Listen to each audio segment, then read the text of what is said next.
Hey guys, welcome back to the channel. This is How Fast. Maggie and I here just hanging out, and we were talking about what we're going to get done this weekend. And I think what we were saying is we were talking about brake lines last week when we were talking about Dudgy and our LS powered NASCAR drag car. If you guys aren't familiar, if you're new with the channel, this is Dudgy McCullough, our Scottish themed Canadian NASCAR. And he's going to be turned into a drag car very shortly. We've just overcome the hurdles of putting in the major components, final welding in the major components like the engine mounts and the transmission mounts. So right now we're cresting a hurdle where everything that's going to be going on here now is new. So we're going to be putting on new brake lines, and we're going to drop the engine in. We're going to put the intake on. We're going to bolt up the injectors. We're going to hopefully have our wiring harness for our Terminator X wiring harness coming in shortly, but gosh, it's taken forever for that. So what we're going to do is run off of the master cylinder.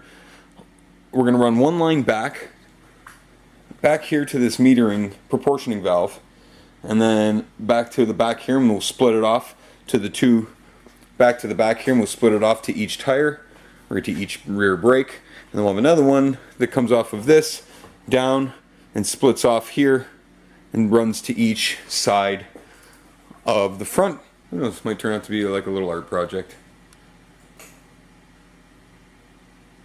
Also, I wanted to mention to you guys, I hate to say this, but I think Hildy's clutch is starting to slip. In second gear, when I'm taking off from like a low RPM, there's like a shudder, and I'm starting to wonder if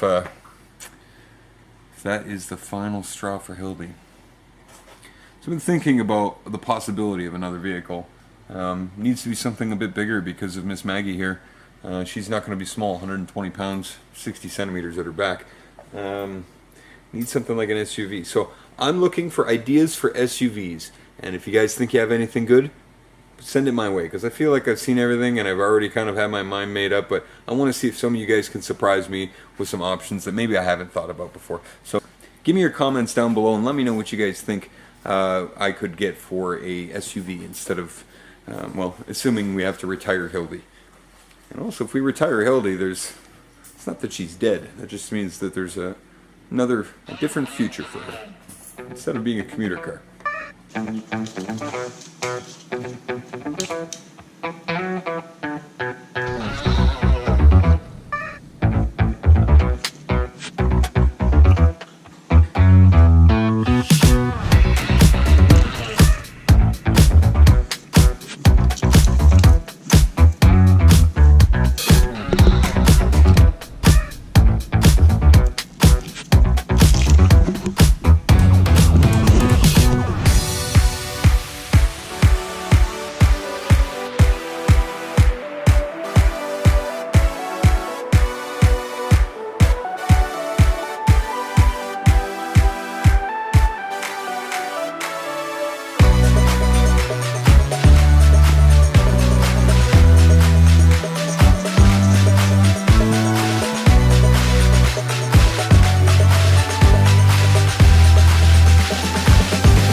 Okay, so here's what we have right now.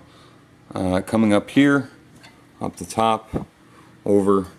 Now I'm just going to take a little massaging. I'm going to put a little bit less bend here and put a little bit more here so that it sits nice and flat onto the rail. And then I'm going to leave this part here just a little bit long, and we're going to cut it and we're going to tee it off here we're going to sneak it under and around down to a flex line to the caliper. And then off of that T here, the other side, we're going to run down underneath the steering, along the cross member, over to the other side, and we'll sneak it in the same spot to a flex line, and that'll be that. So I will make this one now that shoots down here that'll connect to our braided line.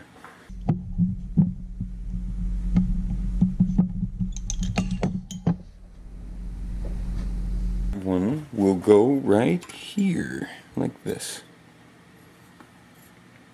Now for that, we'll put a fitting down here, and that'll go to our braided line that'll go to the caliper.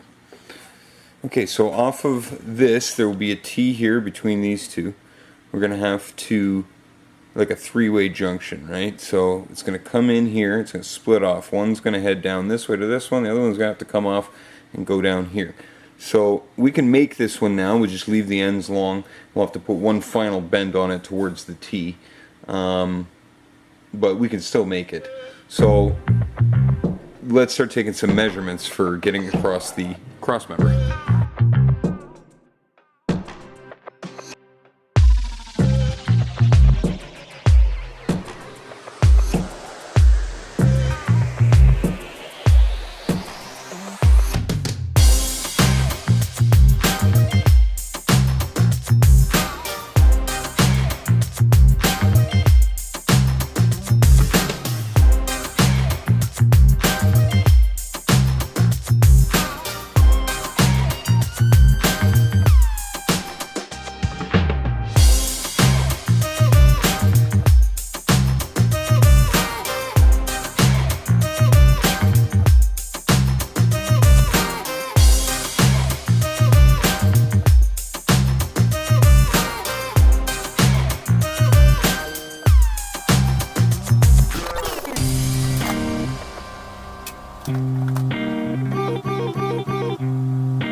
Okay, so far so good. Things are laying exactly where I'd hoped they would. You know, it looks clean. I mean, I don't want to say it looks good. It looks clean. It doesn't look, I haven't bent anything, I haven't creased anything. So I'm happy so far. I'm going to get started bending up the lines for the rear now. Okay, this one is much more complicated and much longer.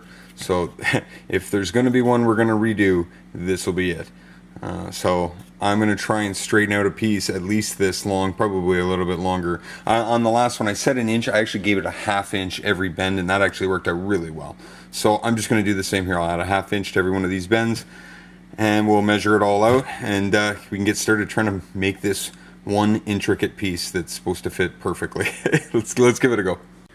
After about half an hour of thinking and bending and shaping, this is what we got, and it fits almost exactly how I hoped it would. It's similar to the front, so this whole process is going pretty smooth so far.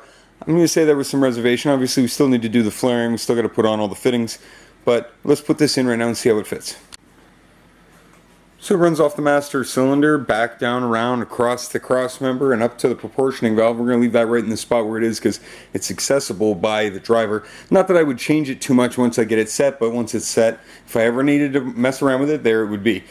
So these are all loose fit in here. I have a bunch of brake line clamps that I can use to put all this stuff down, but I'm not going to do that until I put on all the fittings. And that is going to wait until next week.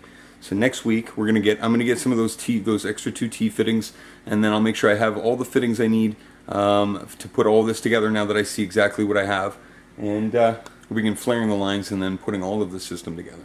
I also bought some Bondo so we can fix up the Dudgie's front end and body panels. That'll get him ready for paint, and then we can actually start picking out a color. I'm thinking black. I think you guys know. Now guys, about How Fast trivia. Last week we had a question that resulted in a winner of the How Fast swag pack. So I want to congratulate Pavel. Pavel, congratulations on winning.